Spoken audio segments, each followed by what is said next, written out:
আসসালামু আলাইকুম। এই সংবাদ শিরোনাম পরে বিস্তারিত।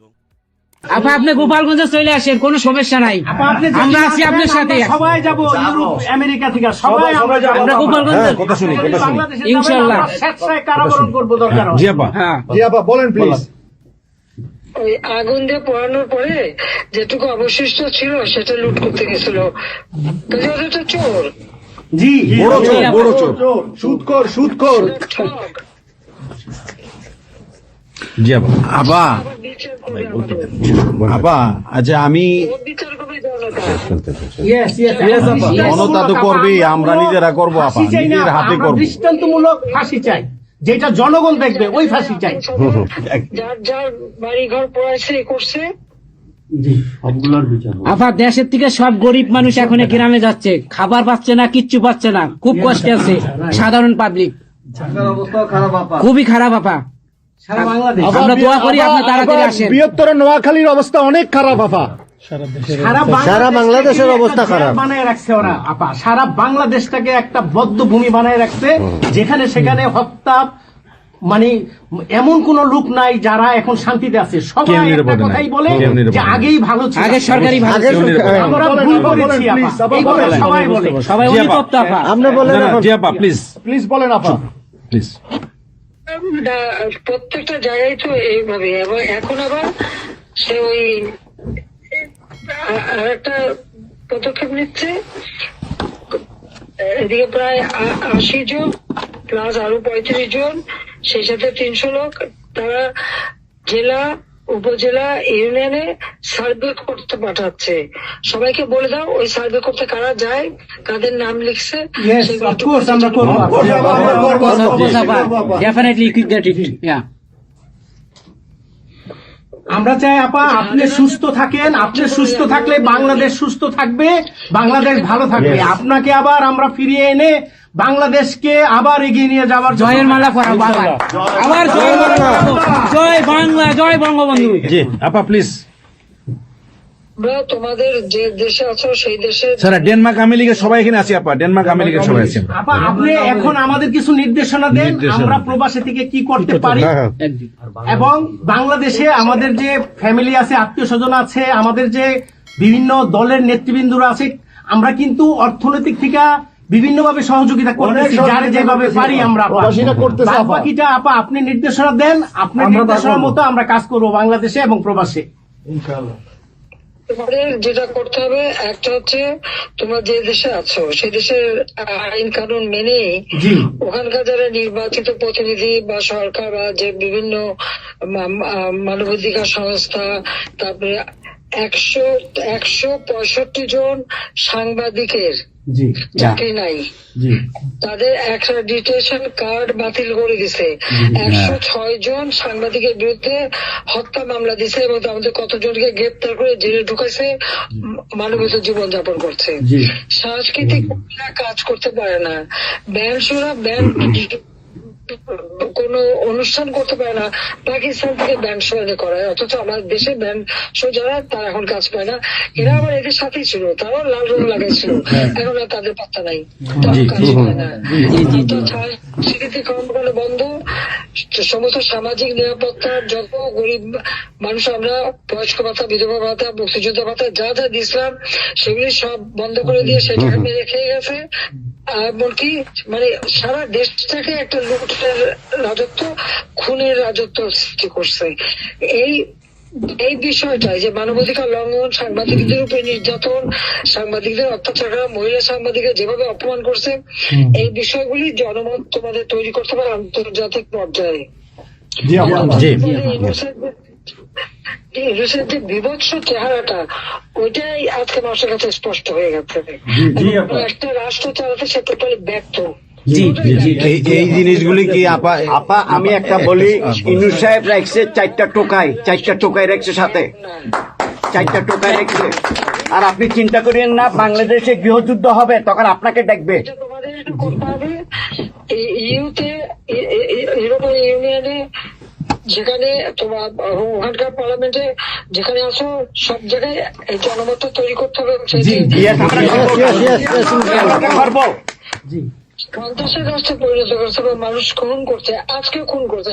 আজকে তুমি জানো মতলবে আমাদের মোহাম্মদ হোসেন মায়ের বাড়িতে আগুন দিয়েছে।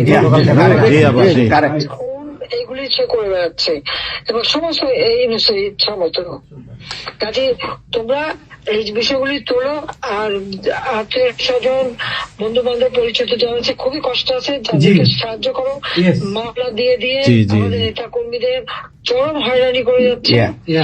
তাদেরকে সহযোগিতা করা, এই যে আইনজীবী ঠিক করা এবং আন্তর্জাতিক ভাবে কিভাবে মানে এদেরকে সব জনমত এবং সরকার যে অপকর্মগুলি করছে সেগুলি তুলে ধরা, এই কাজগুলি তোমাদের আমরা করবো।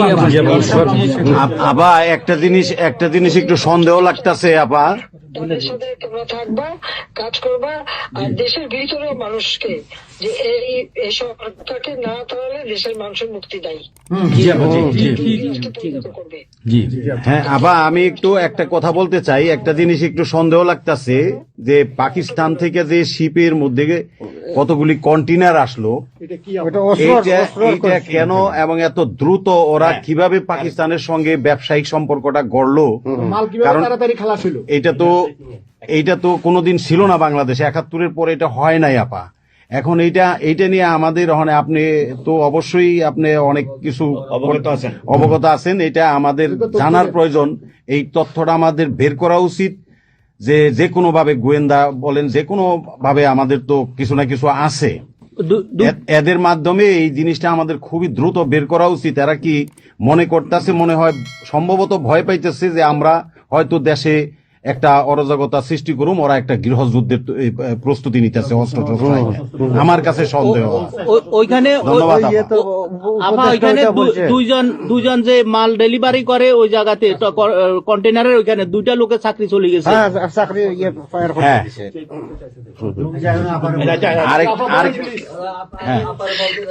দেখতে চাইছে, স্ক্যান করতে চাইছে, দেয় নাই।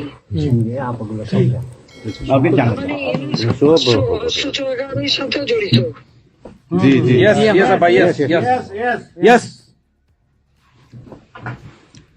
আপা এই দেশটাকে তো ওরা আবার সেই পাকিস্তানের পর্যায়ে নিয়ে গেছে, আমাদের এই দেশটাকে আবার উদ্ধার করতে হবে ইনশাল্লাহ। এজন্য আমাদের যা করতে হবে প্রবাসী এবং দেশে, আপা আমরা যারা বাহিরে আছি আপা, আমরা প্রয়োজনে দেশে গিয়ে আবার ওই মুক্তিযুদ্ধ আমরা দেখি নাই 71-এ, আমরা নতুন মুক্তিযুদ্ধে আমরা অংশ নিব আপা ইনশাল্লাহ। এই দেশকে আমাদের উদ্ধার করতেই হবে, এই দেশকে উদ্ধার করতেই হবে আপা আমাদের।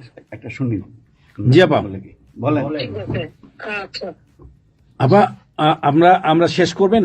আমরা ডেনমার্ক আওয়ামী লীগের পক্ষ থেকে এই জায়গায় আমরা যারা আছি, আমাদের বয়োজ্যেষ্ঠ নেতৃবৃন্দ আছে। হ্যাঁ, ডেনমার্ক আওয়ামী লীগের বয়োজ্যেষ্ঠ নেতৃবৃন্দ আমরা এখানে উপস্থিত আছি। আমরা আজকে প্রতিবাদ সভা ডেনমার্ক আওয়ামী লীগের এই ইউনূস সরকারের এই যে অগণতান্ত্রিক কাজ, এই সন্ত্রাসী ইউনূসের যে অগণতান্ত্রিক কাজ, তার বিরুদ্ধে আমরা মাফিয়ার বিরুদ্ধে আজকে প্রতিবাদ সভা হচ্ছে। সেই জায়গাতে আমাদের ডেনমার্ক আওয়ামী লীগের উপস্থিত আছে বাবু সুভাষ ঘোষ, আমাদের আপনি জেনে থাকবেন সবারই নামই, এখানে লিঙ্কন ভাই, লিঙ্কন মোল্লা, খোকন মজুমদার, আমাদের নঈম বাবু, আমাদের স্বামী দাস, আমাদের অবশ্যই মোহাম্মদ শহীদ, আমাদের মাহবুর রহমান, এখানে লিমন, তারপরে আমাদের সাব্বির, তারপরে উপস্থিত আছেন আমাদের শামীম খালাসি, বোরানুদ্দিন, আমাদের মাসুদ চৌধুরী, স্বামী দাস, হিল্লোল বড়ুয়া, লিমন, অনেক নেতাকর্মী দাদা আপা, অনেক নেতাকর্মী উপস্থিত আছে। আমরা আপনার জন্য আজকে দোয়া করব, দুহাত তুলে আপনার দীর্ঘায়িত কামনা করছি। আগামীতে আপনাকে সুস্থ থাকতে হবে, আপনার মাধ্যমেই বাংলাদেশকে আমরা ঘুরে দাঁড়াবে। যেমনি ভাবে আমরা 1981 সালে আপনি সেই বাংলাদেশের হাল ধরেছিলেন, বাংলাদেশের মানুষের গণতন্ত্র, বাংলাদেশের মানুষের মুখে হাসি ফুটায় নিয়ে আসছিলেন, আপনার মাধ্যমে আমরা ইনশাল্লাহ ওই দিনে আগামীতে ফিরে আনবো।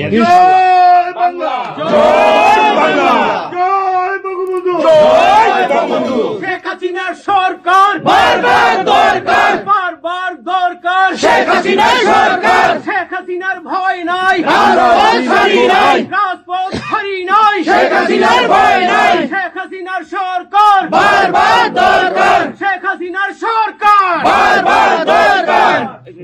আপা আপনি একটা ঠিক করে শুনুন। বলুন প্লিজ, বলেন প্লিজ, বলেন। আপনি তো বিজি এমনিও।